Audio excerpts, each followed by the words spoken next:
Hello friends, नमस्ते। आप सभी का स्वागत है आपके अपने चैनल कथा साहित्य दर्पण में, जहां पर महत्वपूर्ण कहानियों की श्रृंखला के अंतर्गत आज हम लोग सुनेंगे कृष्णचंद्र जी की द्वारा लिखी हुई बहुत ही प्रसिद्ध हास्य व्यंग्यात्मक कहानी, जिसका नाम है जामुन का पेड़।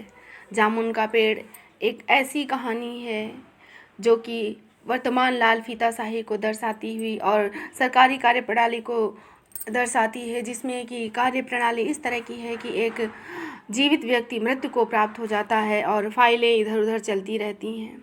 इस कहानी के लेखक कृष्णचंद्र जी हैं, जो कि वजीराबाद, जो आज पाकिस्तान में इनका जन्म 23 नवंबर 1914 को हुआ था। कृष्णचंद्र हिंदी और उर्दू दोनों के कहानीकार हैं। आज़ादी के पहले वे उर्दू में लिखते थे, बाद में हिंदी में लिखना शुरू किया। अपनी रचनाओं के माध्यम से आपने समाज की विसंगतियों पर करारा व्यंग किया है और आपने विभाजन की जो विभीषिका देखी थी पेशावर एक्सप्रेस नामक कहानी में, उसका उन्होंने ज्वलंत वर्णन किया है, जो कि हमारे चैनल पर भी उपलब्ध है। तो कहानी पर जाने से पहले बताएंगे कि हमारे चैनल पर बहुत ही महत्वपूर्ण कहानियों की श्रृंखला चल रही है, जिसमें यूजीसी नेट असिस्टेंट प्रोफेसर के पाठ्यक्रम में लगी हुई महत्वपूर्ण कहानियाँ, उपन्यास आदि का वाचन किया गया है। और ये कहानी जामुन का पेड़ भी यूजीसी नेट के पाठ्यक्रम में लगी हुई है। तो आप हमारे चैनल को सब्सक्राइब करें और महत्वपूर्ण कहानियों की श्रृंखला का आनंद लें। तो चलिए चलते हैं कहानी पर। रात को बड़े जोर का अंधड़ चला। सेक्रेटरीट लॉन में जामुन का एक पेड़ गिरा। सुबह जब माली ने देखा तो उसे मालूम हुआ कि पेड़ के नीचे एक आदमी दबा है। माली दौड़ा दौड़ा चपरासी के पास गया। चपरासी दौड़ा क्लर्क के पास। क्लर्क दौड़ा सुप्रिंटेंडेंट के पास गया। सुप्रिंटेंडेंट दौड़ा दौड़ा बाहर लान में आया। मिनटों में ही गिरे हुए पेड़ के नीचे दबे आदमी के इर्द गिर्द मजमा इकट्ठा हो गया। बेचारा जामुन का पेड़ कितना फलदार था, एक क्लर्क बोला। इसकी जामुन बहुत ही रसीली होती थी।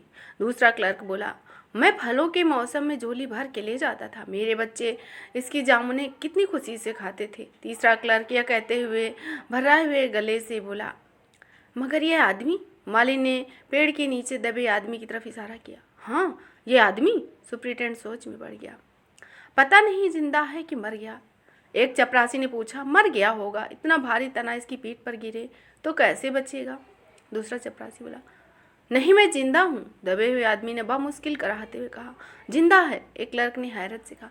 पेड़ को हटाकर इसे निकालना चाहिए, माली ने मशवरा दिया। बहुत मुश्किल है, एक काहिल और मोटा चपरासी बोला। पेड़ का तना बहुत भारी और वजनी है। क्या मुश्किल है? माली बोला। अगर सुप्रिंटेंडेंट हुक्म दे तो अभी 15-20 माली, चपरासी और क्लर्क जोर लगाकर पेड़ के नीचे दबे आदमी को निकाल लें। माली ठीक कहता है, बहुत से क्लर्क एक साथ बोले। लगाओ जोर, हम तैयार हैं। बहुत से लोग पेड़ काटने को तैयार हो गए। ठहरो, सुप्रिंटेंडेंट बोला, मैं अंडर सेक्रेटरी से मशविरा कर लूँ। सुप्रिंटेंडेंट अंडर सेक्रेटरी के पास गया। अंडर सेक्रेटरी डिप्टी सेक्रेटरी के पास गया। डिप्टी सेक्रेटरी जॉइंट सेक्रेटरी के पास गया। जॉइंट सेक्रेटरी चीफ सेक्रेटरी के पास गया और चीफ सेक्रेटरी ने जॉइंट सेक्रेटरी से कहा। जॉइंट सेक्रेटरी ने डिप्टी सेक्रेटरी से कहा और डिप्टी सेक्रेटरी ने अंडर सेक्रेटरी से कहा। फाइल चलती रही। इसी में आधा दिन गुजर गया। दोपहर को खाने पर दबे हुए आदमी के इर्द गिर्द बहुत भीड़ हो गई। लोग तरह तरह की बातें कर रहे थे। कुछ मनचले क्लर्कों ने मामले को अपने हाथ में लेना चाहा। वह हुकूमत के फैसले का इंतजार किए बिना पेड़ को खुद हटाने की तैयारी कर रहे थे। इतने में सुप्रिंटेंडेंट फाइल लिए भागा आया। बोला, हम लोग खुद से इस पेड़ को यहाँ से नहीं हटा सकते। हम लोग वाणिज्य विभाग के कर्मचारी हैं। यह पेड़ का मामला है, यह कृषि विभाग के तहत आता है, इसलिए मैं इस फाइल को अर्जेंट मार्क कर कृषि विभाग को भेज रहा हूँ। वहाँ से जवाब आते ही इसको हटवा दिया जाएगा। दूसरे दिन कृषि विभाग से जवाब आया, पेड़ हटाने का जिम्मा तो वाणिज्य विभाग का ही है। यह जवाब पर वाणिज्य विभाग को गुस्सा आया। उन्होंने फौरन लिखा कि पेड़ों को हटवाने या ना हटवाने की जिम्मेदारी कृषि विभाग की है, वाणिज्य विभाग का इस मामले में कोई ताल्लुक नहीं। दूसरे दिन भी फाइल चलती रही। शाम को जवाब आ गया, हम इस मामले को हार्टिकल्चर विभाग के सुपुर्द करते हैं, क्योंकि ये एक फलदार मामला है, फलदार पेड़ का मामला है और कृषि विभाग सिर्फ अनाज और खेती बाड़ी के मामले में फैसला करने का हक रखता है। जामुन का पेड़ फलदार है और इसलिए पेड़ हार्टिकल्चर विभाग के अंतर्गत जाएगा। रात में माली ने दबे हुए आदमी को दाल भात खिलाया। हालांकि लान के चारों तरफ पुलिस का पहरा था, कहीं लोग कानून को अपने हाथ में ले पेड़ को खुद से हटाने की कोशिश न करें। मगर एक पुलिस कांस्टेबल को रहम आ गया। उसने दबे हुए व्यक्ति को माली को खाने की इजाज़त दे दी। माली को खाना खिलाने की इजाज़त दे दी। माली ने दबे हुए आदमी से कहा, तुम्हारी फाइल चल रही है, उम्मीद है कल तक फैसला हो जाएगा। दबा हुआ आदमी कुछ न बोला। माली ने पेड़ के तने को गौर से देखकर कहा, अच्छा है तना तुम्हारे कूल्हे पर गिरा, अगर कमर पर गिरता तो रीढ़ की हड्डी टूट जाती। दबा हुआ आदमी फिर कुछ न बोला। माली ने कहा, अगर यहाँ कोई तुम्हारा वारिस हो तो मुझे अता पता बताओ, मैं उसे खबर देने की कोशिश करूँगा।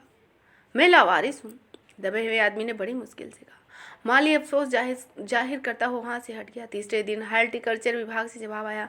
बड़ा कड़ा जवाब लिखा गया, काफ़ी आलोचना के साथ। उसने हार्टिकल्चर विभाग के सेक्रेटरी साहित्यिक मिजाज के मालूम होते थे। उन्होंने लिखा, हैरत है, इस समय जब पेड़ लगाओ स्कीम पैमाने पर चल रही है, हमारे मुल्क में ऐसे सरकारी अफसर मौजूद हैं जो पेड़ काटने की सलाह दे रहे हैं, वही भी एक फलदार पेड़, और वे जामुन के पेड़ को, जिसे के फल जनता बड़े चाव से खाती है। हमारा विभाग किसी भी हालत में इस फलदार पेड़ को काटने की इजाज़त नहीं दे सकता।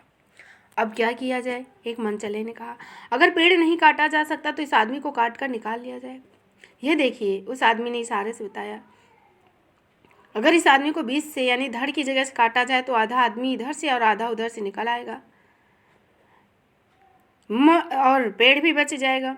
मगर इस तरह से तो मैं मर जाऊंगा, दबे हुए आदमी ने कहा। यह भी ठीक कहता है, एक क्लर्क बोला। क्षमा करना। आदमी को काटने का नायाब तरीका पेश करने वाले ने एक पुख्ता दलील पेश की। आप नहीं जानते, आजकल प्लास्टिक सर्जरी के जरिए धड़ की जगह से इस आदमी को फिर जोड़ा जा सकता है। अब फाइल को मेडिकल डिपार्टमेंट में भेजा गया। मेडिकल डिपार्टमेंट ने फ़ौरन इस पर एक्शन लिया और जिस दिन फाइल मिली उसी दिन विभाग के सबसे काबिल सर्जन जांच के लिए मौके पर आए। सर्जन ने दबे हुए आदमी से कहा और उसको अच्छी तरह से टटोल कर देखा। खून का दबाव, सांस की गति, फेफड़ों की जांच, सब कुछ भेज दी। और इस आदमी का प्लास्टिक ऑपरेशन तो हो सकता है और ऑपरेशन कामयाब भी हो जाएगा, मगर यह आदमी मर जाएगा। लिहाजा यह सुझाव भी रद्द कर दिया गया। रात को माली ने दबे हुए आदमी के मुंह में खिचड़ी डालते समय उसे बताया, अब मामला ऊपर गया है। सुना है सेक्रेट लान के सारे सेक्रेटरियों की मीटिंग होगी, उसमें तुम्हारा केस रखा जाएगा। उम्मीद है सब काम ठीक हो जाएगा। दबा हुआ आदमी एक आह भर कर आहिस्ते से बोला, हमने माना कि तगाफुल न करोगे, लेकिन खाक हो जाएंगे हम तुम्हें खबर होने तक। माली ने अचंभे से मुंह में उंगली दबाई, हैरत से बोला, क्या तुम शायर हो? दबे हुए आदमी ने आहिस्ता से सर हिला दिया। दूसरे दिन माली ने चपरासी को बताया। चपरासी ने क्लर्क और क्लर्क ने हेड क्लर्क को। थोड़ी ही देर में सेक्रेटरीट में यह बात फैल गई कि दबा हुआ आदमी शायर है। बस फिर क्या था, बड़ी संख्या में शायर को देखने के लिए लोग आ पहुँचे।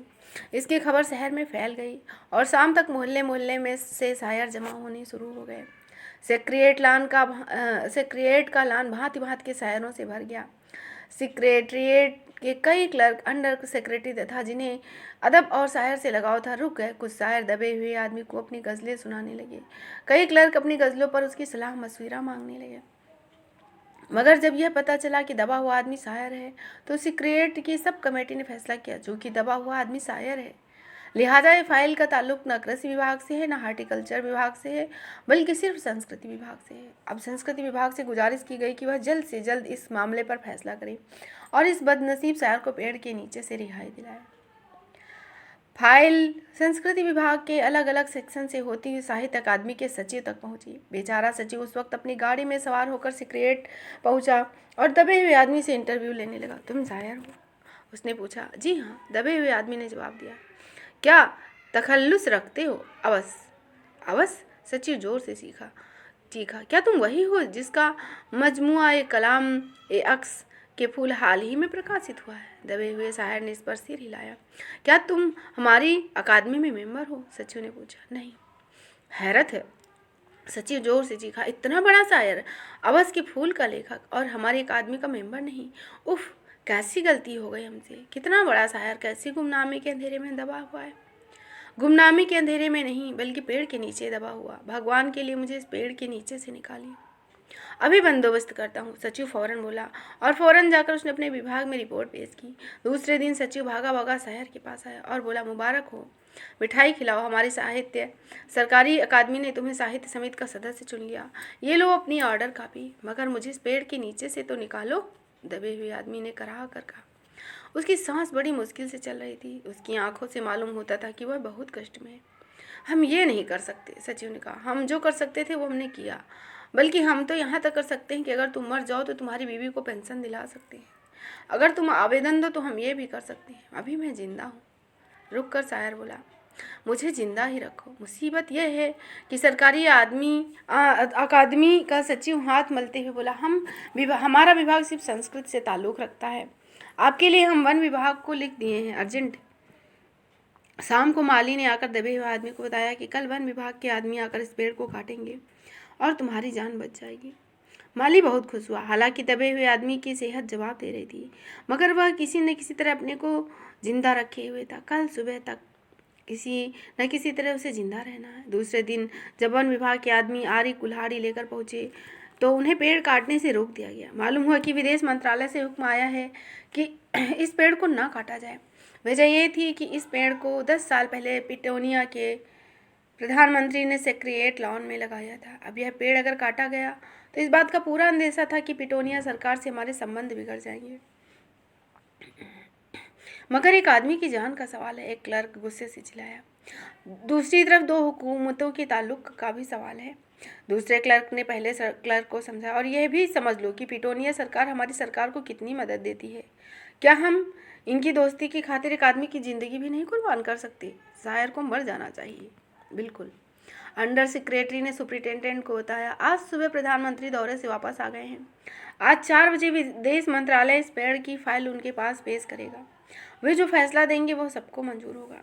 शाम 4 बजे खुद सुप्रिंटेंडेंट शायर की फाइल लेकर उसके पास आया। सुनते हो? आते ही खुशी से फाइल लहराते चिल्लाया, प्रधानमंत्री ने पेड़ काटने की इजाज़त दे दी और इस मामले में की सारी अंतर्राष्ट्रीय जिम्मेदारी अपने सिर पर ले ली। कल यह पेड़ काट दिया जाएगा और तुम इस मुसीबत से छुटकारा पालोगे। सुनते हो? आज तुम्हारी फाइल मुकम्मल हो गई। सुप्रिंटेंडेंट ने शायर के बाजू को हिलाकर कहा, मगर शायर का हाथ सर्द था, आंखों की पुतलियां बेजान थी और चींटियों की एक लंबी कतार उसके मुंह में जा रही थी और उसकी ज़िंदगी की फाइल मुकम्मल हो गई। तो इस तरह आप लोगों ने सुनी बहुत ही प्रसिद्ध मार्मिक कहानी, जो लाल फीताशाही की कार्य प्रणाली को दर्शाती हुई एक व्यंग्यात्मक कहानी लेख है। कृष्णचंद्र जी के द्वारा लिखा हुआ बहुत ही प्रसिद्ध और विभिन्न पाठ्यक्रमों में लगा हुआ है। आशा है आपको यह अवश्य पसंद आया होगा। तो आपसे विनम्र अनुरोध है कि आप हमारे चैनल को सब्सक्राइब करें, कहानी पसंद आए तो लाइक करें, अपने मित्रों में शेयर करें, और पुनः हम आपके पास एक महत्वपूर्ण तथ्य के साथ उपस्थित होंगे। तो तब तक के लिए जय हिंद, धन्यवाद।